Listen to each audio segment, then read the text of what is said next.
Well, good morning, and thank you very much for having me here today.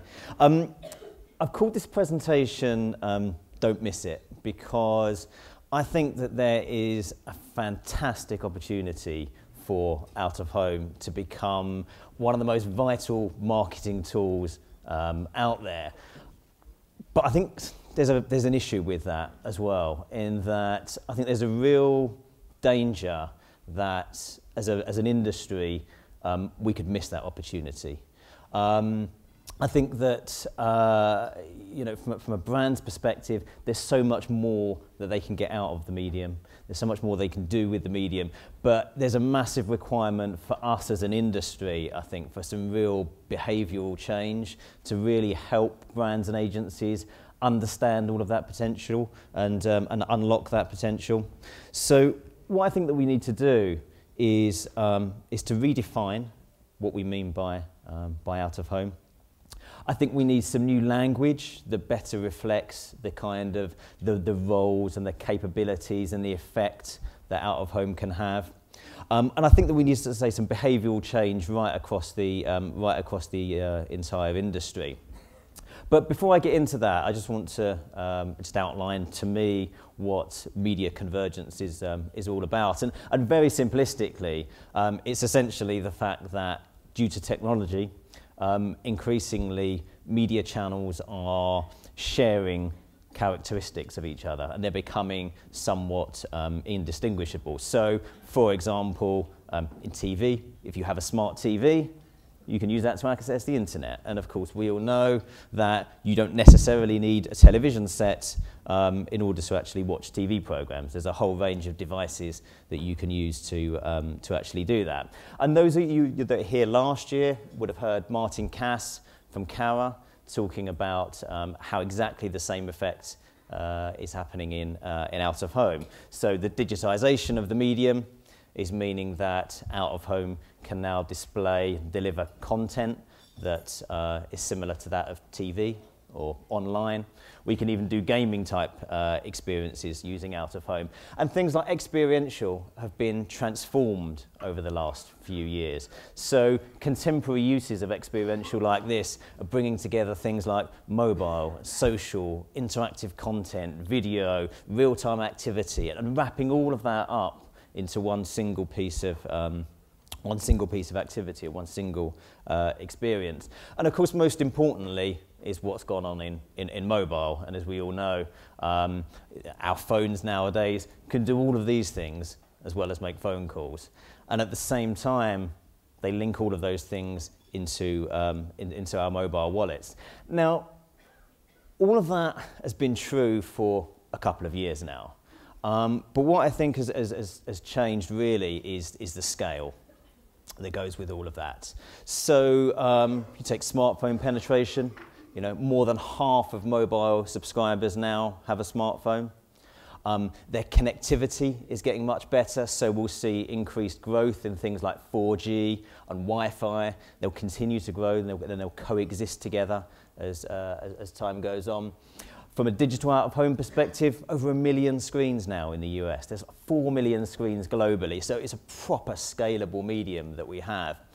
But perhaps more importantly is the consumer adoption of convergent technologies. So if you take mobile payments as an example, that's the kind of thing that people are becoming increasingly comfortable with, as you can see from the numbers up there. And just a few years ago, you know, the notion of typing your credit card number into a mobile phone was quite scary for a lot of people. You know, my mum would never have done that. But now, you know, that's something that that the world at large is much more comfortable with. So all of that is having a real impact in terms of people's out-of-home behaviour.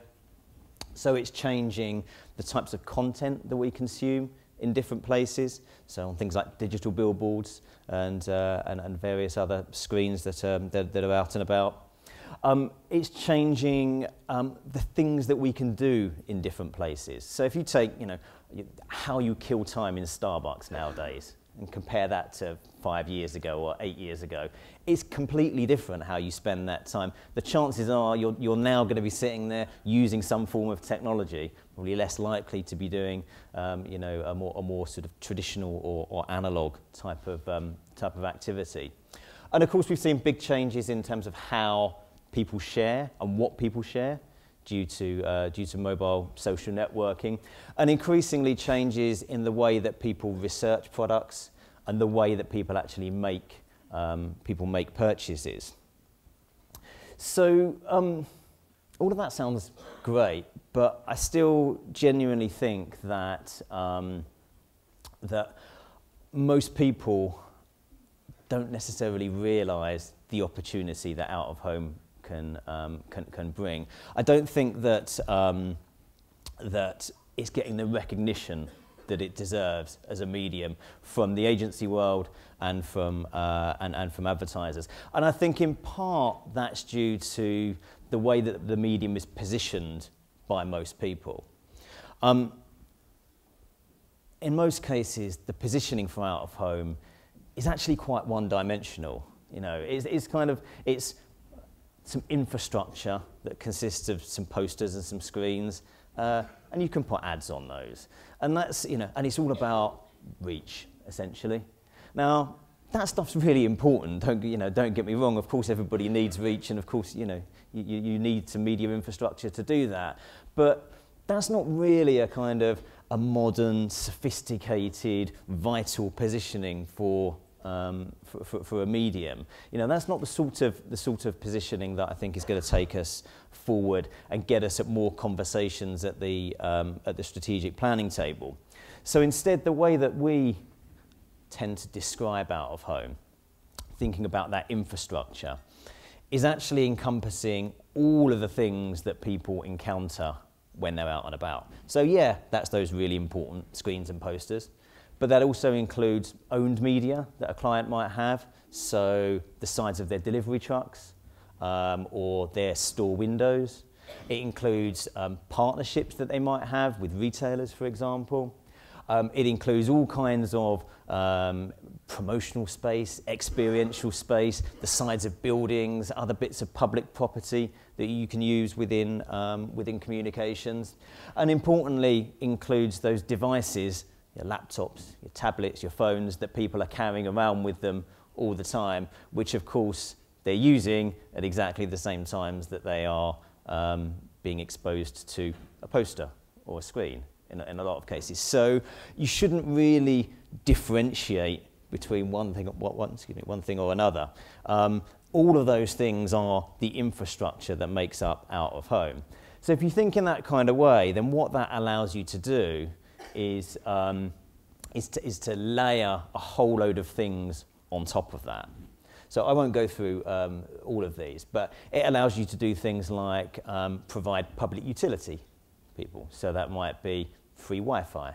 It might be touchscreen directories that give people local information.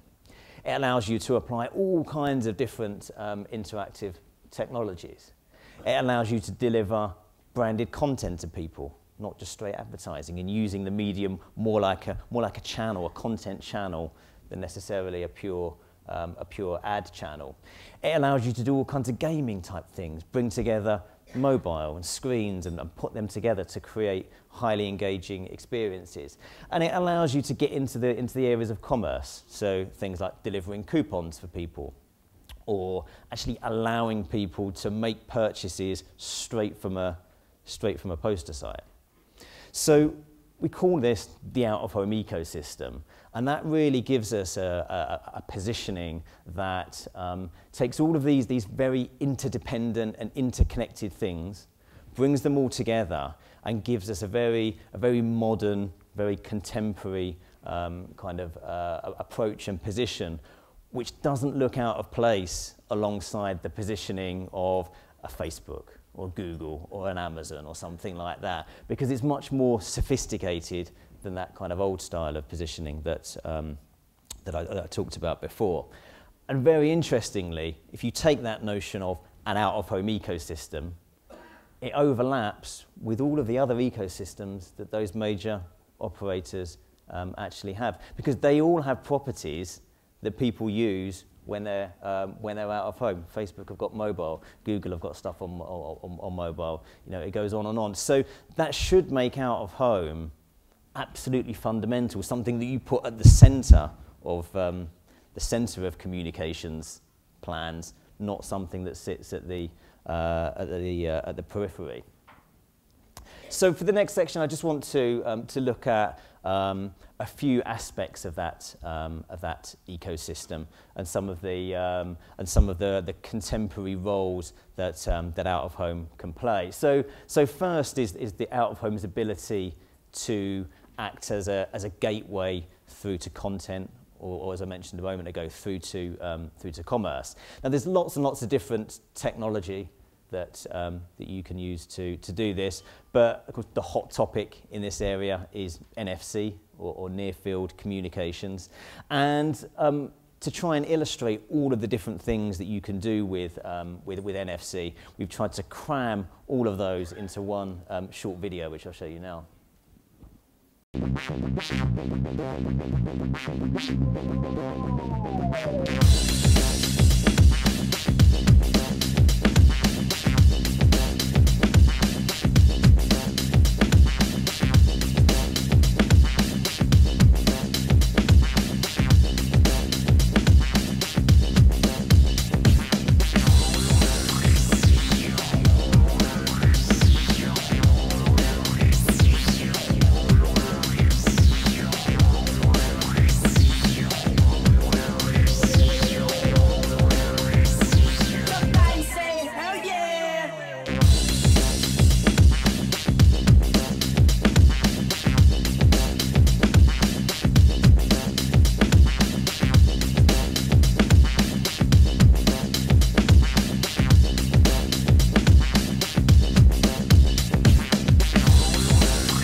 There's not a huge amount in terms of forecasting of consumer adoption of this kind of technology. You know, it sounds very kind of cool and exciting in a video, but would people actually use it is of course the big question. So we carried out some research in partnership with Clear Channel across the UK and the USA to try and understand what the likely adoption in the future.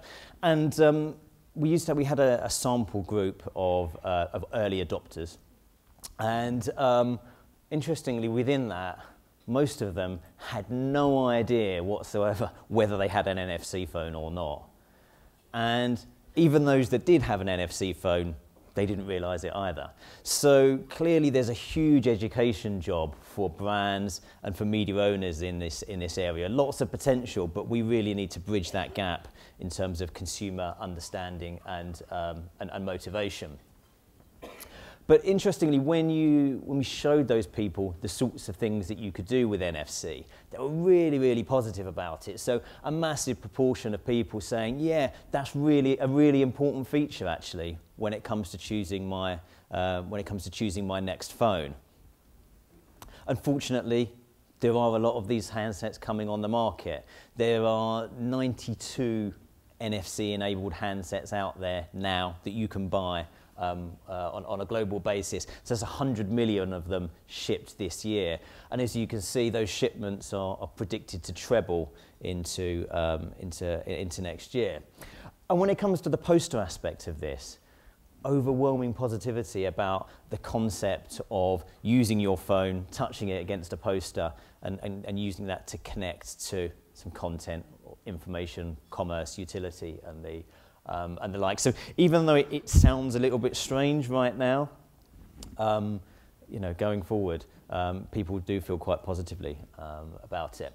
And if you look at the motivations for people interacting in that kind of way, it's very broad. You know, lots of things about content, lots of things about information. But interestingly, there's the sort of stars on there denote that that commerce type applications, so buying things from poster sites, coupons and the like, is actually something that really appeals to people.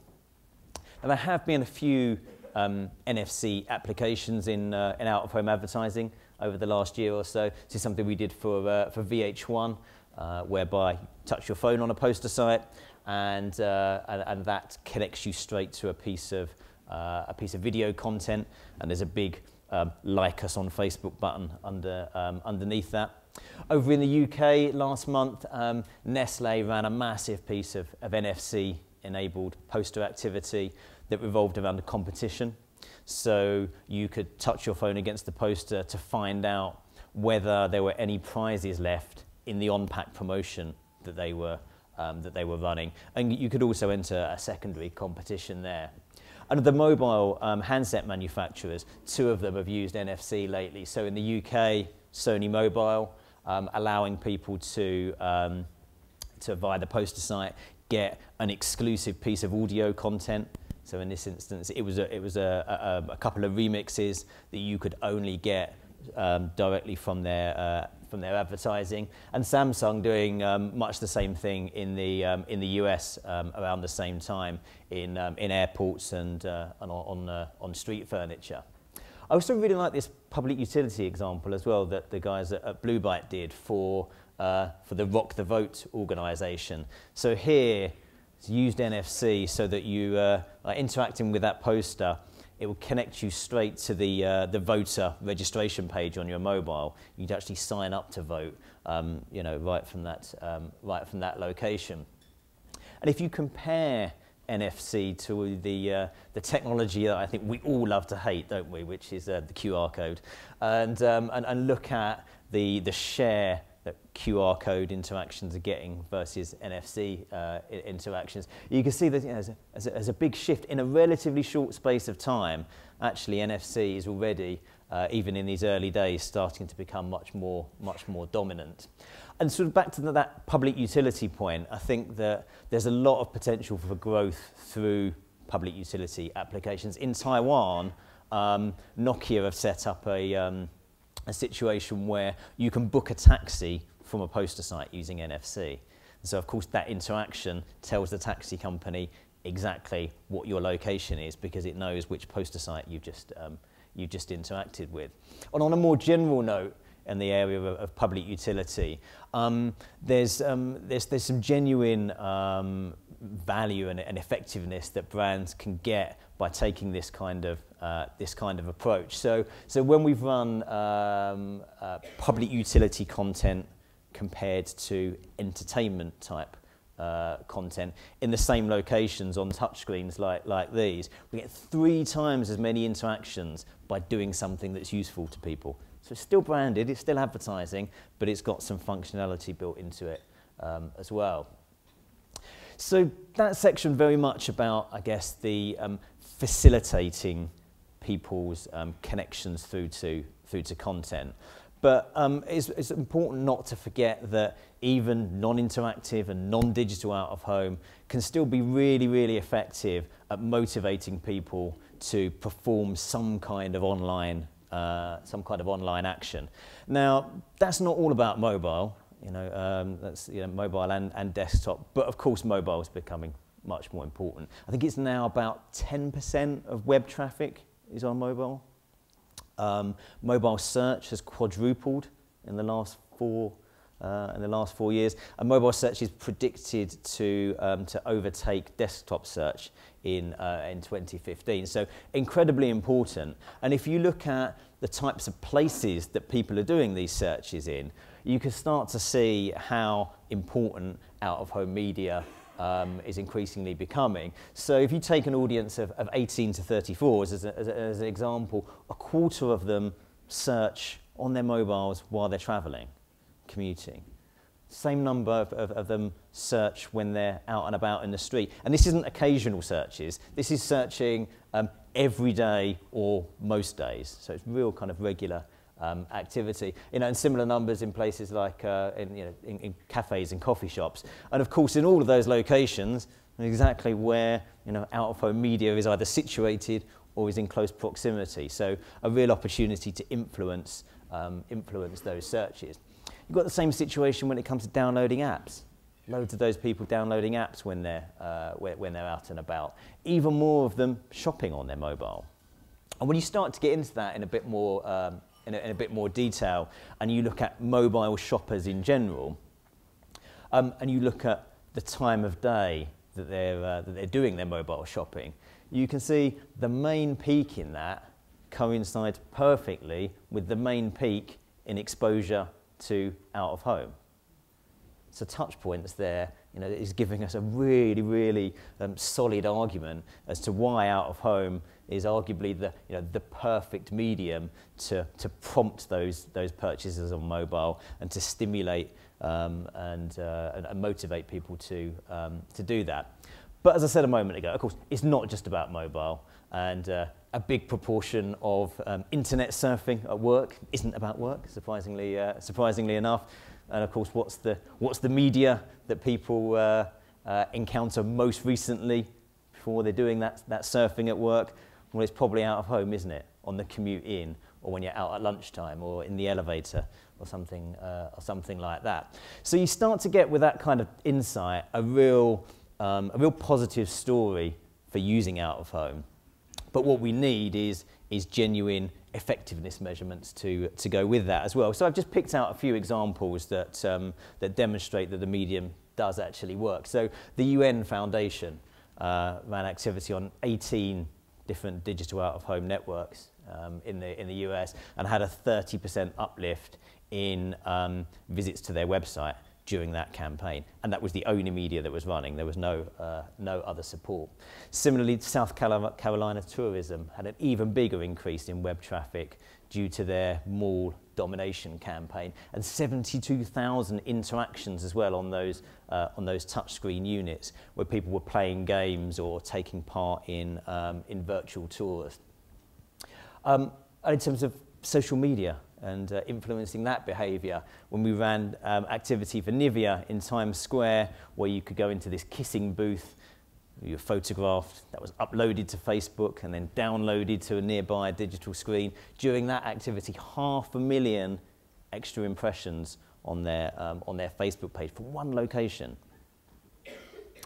And Absolute used out of home as the lead medium for their Absolute Miami activity, and a massive spike in search during that campaign as well.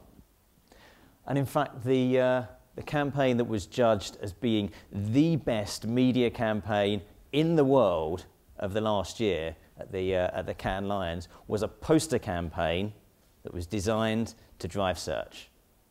So that, you don't get a much better endorsement for the medium as an influencer of digital behaviour than that. So they invested 100% of their UK media budget into these posters with phonetically spelt creative that related to that particular location. And the idea was that would motivate people to either download Google's voice search app or use their voice search app. So that says Piccadilly Circus, but in an English accent for anybody that can't work it out. So I think with a bit of effort from the out-of-home industry at large, we'll see a lot more brands using the medium to influence this digital behaviour, either on mobile or on desktop. And at the same time, what that gives us is the opportunity to use new data sets to determine how to plan out of home and how to optimize out of home. So things like looking at the times and the locations that people are using apps or visiting certain websites, and using that to determine which poster sites to buy or which day part to buy on some screens. So if you take that kind of approach, what you should get is a real virtuous circle going on where everyone's a winner, as they say. So with all of this kind of data out there and that sort of data and information and content all becoming much more real time, what that brings us towards is much more of a real-time future for out of home. So what I think that we need to be doing more of is using those things on the left to trigger the kind of things on the right, all in real time. So triggering activation of campaigns, triggering the optimization of campaigns, either optimizing your media placements or optimizing your creative, using those real-time data inputs to do that.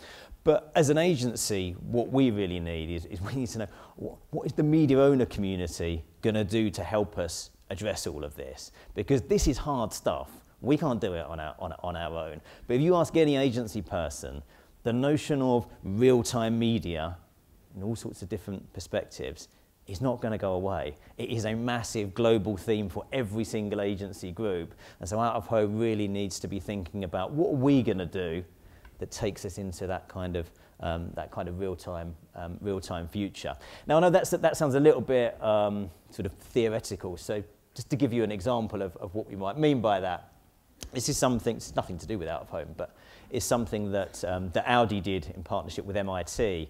And they created this thing called the Driver Frustration Index, which takes in lots of different data sets. So it takes in things like weather, traffic jams, and other slow-moving traffic and things like that.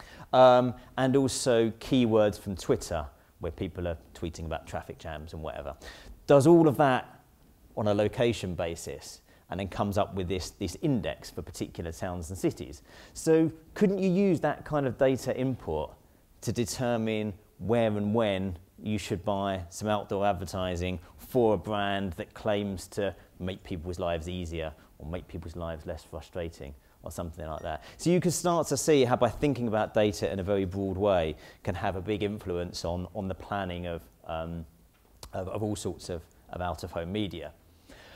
But to date, I think sort of most of the work in terms of real-time out-of-home has been around content, so creative, changing that dynamically, so things like showing the weather in different vacation destinations or the distance to the nearest port, and using that to motivate people to maybe go and book a cruise, using data in a real-time way about gay marriages when that was legalised, and showing how that's all changing. Using analytics from things like Spotify. So this looks at exactly what music people are listening to at exactly that moment in time in different cities across the UK, and turns that into content for digital out-of-home screens. Are using Twitter. So this takes sentiment from Twitter and looks at the positive or negative energy that the nation is radiating. And this was a campaign for an energy company in the UK who took this landmark Ferris wheel and turned it into a massive pie chart that was constantly changing depending on that Twitter sentiment. Using Twitter in a different way to allow people to change what sports headlines they wanted to see on their digital billboards. During the Olympics, McDonald's did a very scalable real-time creative campaign whereby people submitted photos, their Olympic-style photos, up to Facebook.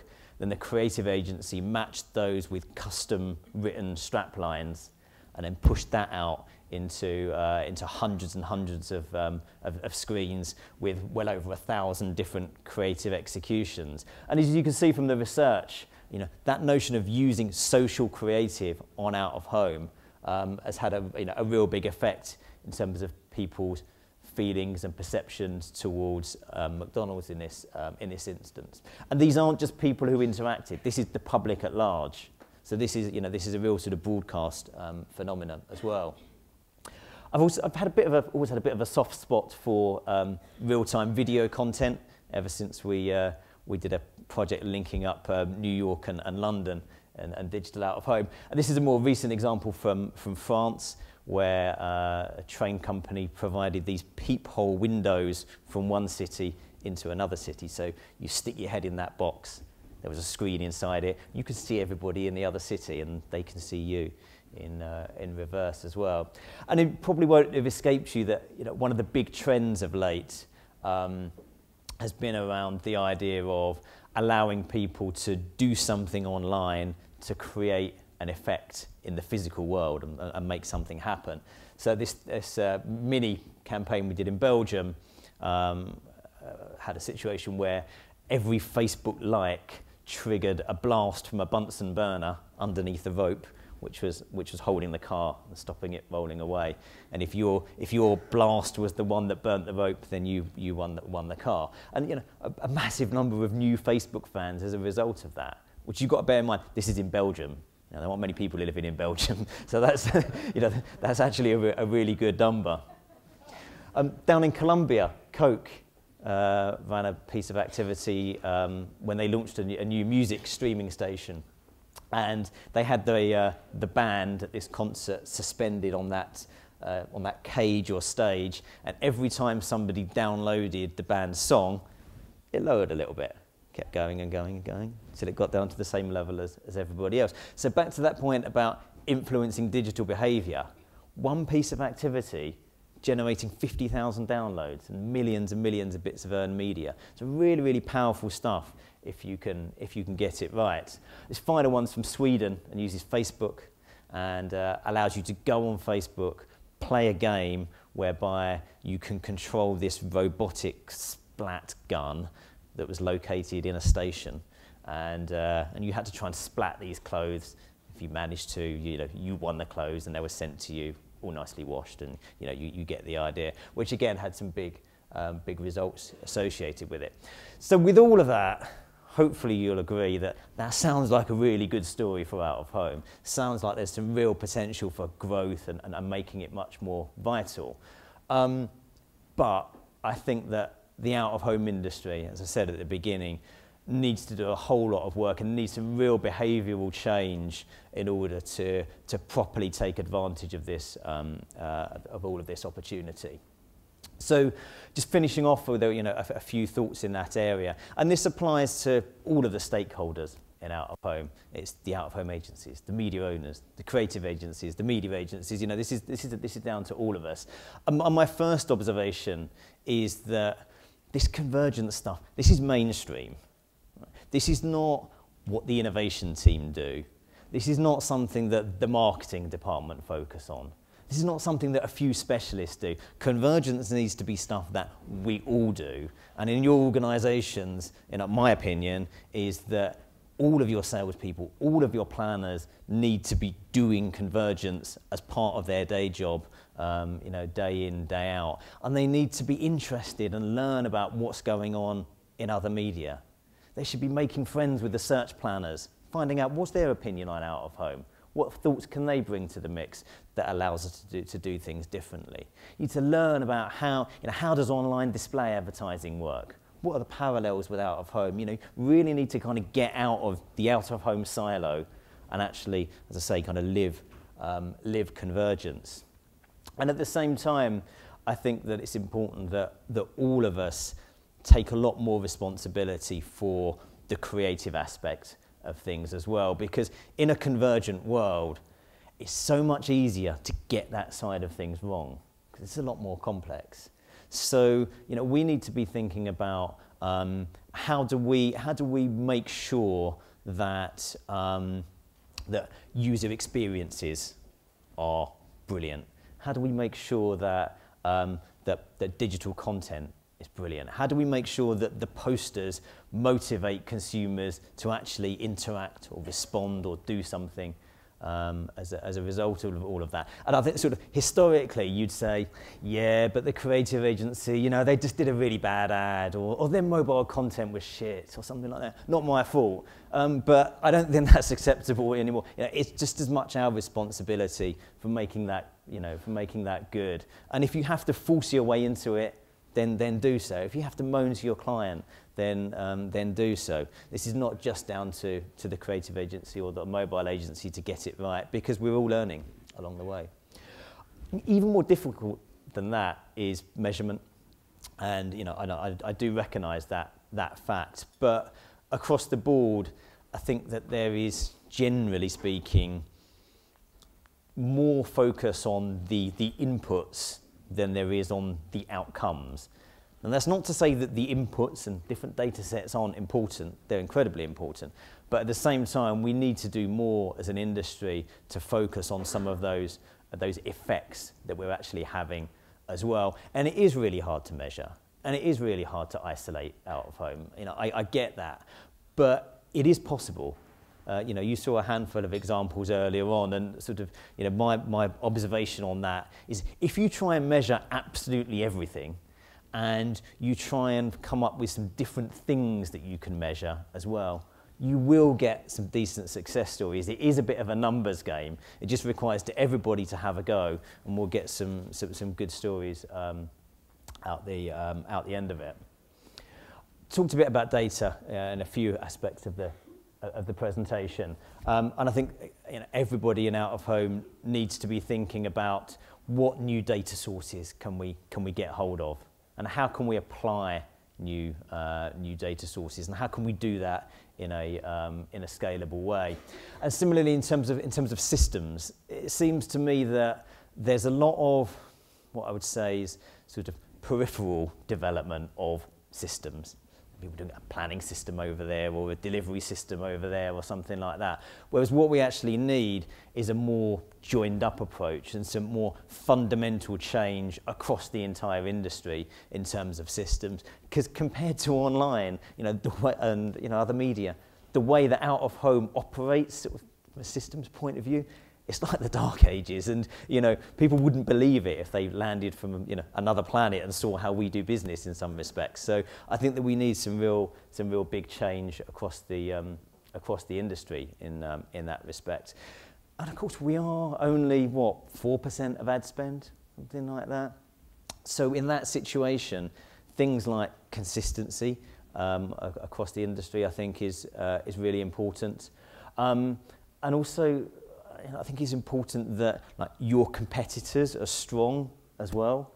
I think we shouldn't be worrying about whether Posterscope is better than Kinetic, is better than whatever, or Clear Channel is better than Lamar, or whatever. You know, actually, all of us being as strong as we possibly can is the best thing for the industry, and that's what we've got to obsess on. And if you've got stuff that you think will help the industry as a whole advance and help your competitors advance, put it out there in the public domain, you know, share it. So we put a lot of our research and presentations and things onto SlideShare. And, you know, anybody can get that. Well, you know, the old way was that you were closed and, you know, just for me and my clients, but it shouldn't be like that if we want to seize this opportunity. And in actual fact, I think that we need to go a step further than that as well, and really collaborate more and really collaborate differently, because with all of that stuff I talked about, we have a massive mountain to climb, you know, in terms of insight, data, effectiveness measurement, systems, you know, creative, the list goes on. We've got an enormous amount of work to do, and I don't think any one business will make significant progress on their own. So we need some different collaborations. We need competitors collaborating with other competitors. I'll collaborate with our competitors, no problem at all. Let's do that, and let's actually move the industry on together. And let's get different stakeholders in that ecosystem collaborating, because, as I said at the beginning, it's not just outdoor companies that have a stakeholder in the ecosystem. There's all sorts of other digital businesses as well. Everyone from Google to the digital planners in an agency. So let's get, you know, different people working together in different ways, and have everybody doing their bit to make sure that happens. And I think, you know, if we can deliver some step changes across those 6 areas that I just talked about, I genuinely believe that we can move from being a discretionary media channel, which is kind of how it's, you know, things are positioned at the moment, to actually being a sophisticated, absolutely vital out-of-home ecosystem where we're bringing together media, content, technology, and experiences all into one thing, and that is how out-of-home is perceived. And I think that will deliver that kind of growth and that advertiser opportunity that I mentioned at the beginning. Thank you.